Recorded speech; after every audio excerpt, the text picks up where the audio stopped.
Tramps like us, baby, we're born to run. What's going on, Jerome's? Week 7 is upon us. Thursday Night Football tonight. Aaron Rodgers versus Jumpin' Joe Flacco. It's going to be like a Cialis commercial up there, man.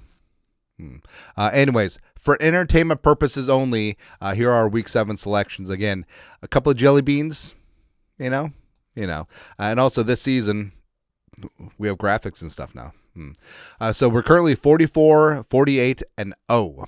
All right, so after our stellar week 1, everything was downhill, but we've rebounded a bit the last couple of weeks. So we're currently at 47.83%, slightly below the 52.4% break-even mark. So again, entertainment purposes only. It's very stupid picking the entire card. So here we go. First up.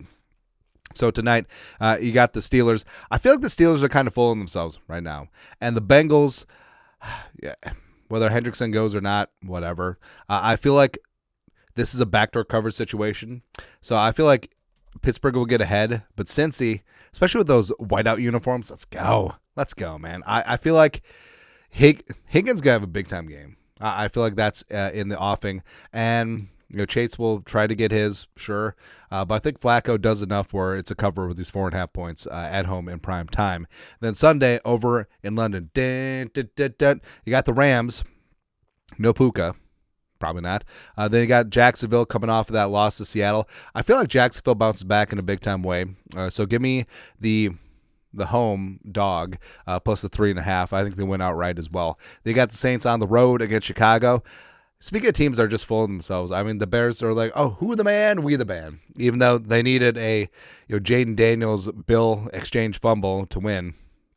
Congratulations. So, and with the Saints, we've said that the Saints have been plucky. Right, and I do feel like that Spencer Rattler's been a little something. So on the road, outside the dome for sure, but getting 4.5 points here. This does feel like a field goal game. So give me the 4.5 in this spot. Then you got the Dolphins. This is the last game of the Mike McDaniel era. I feel like they lose this game. Cleveland wins, and they cover. And the Dolphins lose this game, and they clean house. Chris Greer, gone. Mike McDaniel, gone. Tua, bencher traded. Yeah, I think it's going to be a mess. And then you got New England on the road against Tennessee. And Tennessee just fired their coach as well as offensive line coach. And New England, coming off that big-time win on the road against the Saints, you have the big-time return. Mike Vrabel, emotional homecoming to Tennessee. Drake May's playing really well. But there's always a bounce. Like if you're in the market, the whole dead cat bounce thing, I feel like there is a little bit of a jump when an interim head coach comes in, even though it's stupid Mike McCoy, right? And I feel like the Titans will be on their P's and Q's. I don't think that they win, but I think they covered the touchdown spread. Then you got the Raiders up against the Chiefs. Chiefs with an emotional win over the Lions. The Raiders are not a good football team, but it's in division. 12.5 is a lot. Anything more than 2 scores is a ton in the National Football League. And I feel like Bowers probably is not going to play, but I feel like Genty and company will keep this relatively close. Also, I don't think Jacoby Myers plays because I think that he's going to get traded. So, but give me the Raiders. Like, this is going to be like a 23-13 type game. So, they got Philly on the road, 1.5 point favorites against the Vikings. Baru. Enough said. Vikings win outright, obviously cover. It's going to be good to go. Then you got the Carolina Panthers favored on the road against the Jets. I think the Jets fall to 0-7. Yeah, I feel like Carolina's getting something going. Also, Chuba Hubbard could be back, even though Rico Dowdle's been fantastic. I feel like the Tet and Bryce Young connection is real. So give me Carolina to cover and win outright. Well, obviously win outright then if they covered. Then you got the Giants on the road against the Broncos. So as good as last Thursday was, I mean, the Giants are still 2-4. Denver's defense is legit. Plus, I think there's going to be a huge emotional boost because they're retiring. They're putting Demaryius Thomas in the late great Demaryius Thomas in the Ring of Honor. So 0% chance the Giants win this game. I feel like the defense shuts down Scadaboo and Jackson Dart, and I feel like the Denver offense just does enough, even against a very tough Giants front. I feel like this is going to be kind of an ugly game too. This is going to be like a 17-6 type game. So there you go.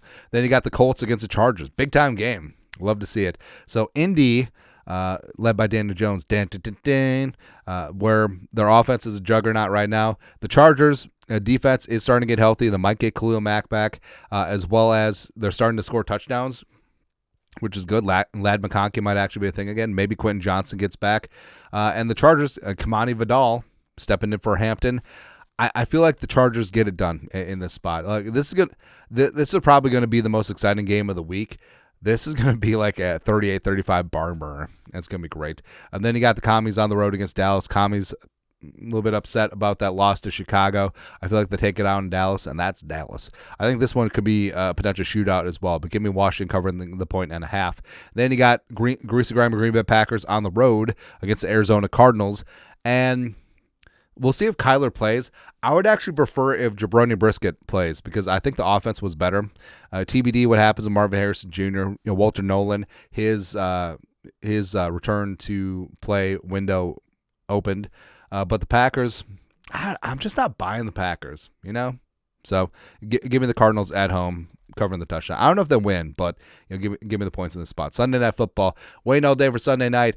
The upstart Falcons against the San Francisco 49ers, where I feel like the Falcons are closer to the Panthers game than they are the Vikings and or the Bills game, right?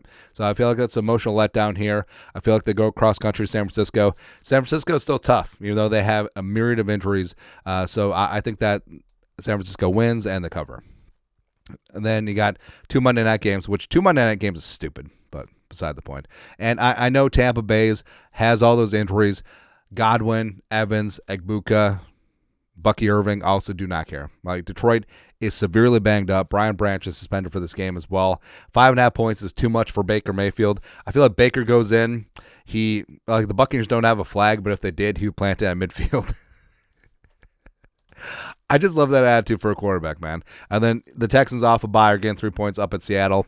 Yeah, give me Darnold, give me that defense. Give me Jackson Smith and Jigba getting it done over Houston. Oh, the Sam Darnold Ed Ingram Bowl. Good to see. Yeah. Anyways, that's it. That's it. Week 7 picks against the spread. Again, for entertainment purposes only. It's stupid to bet the whole card. That's it. You guys are the best to do. Skull production value.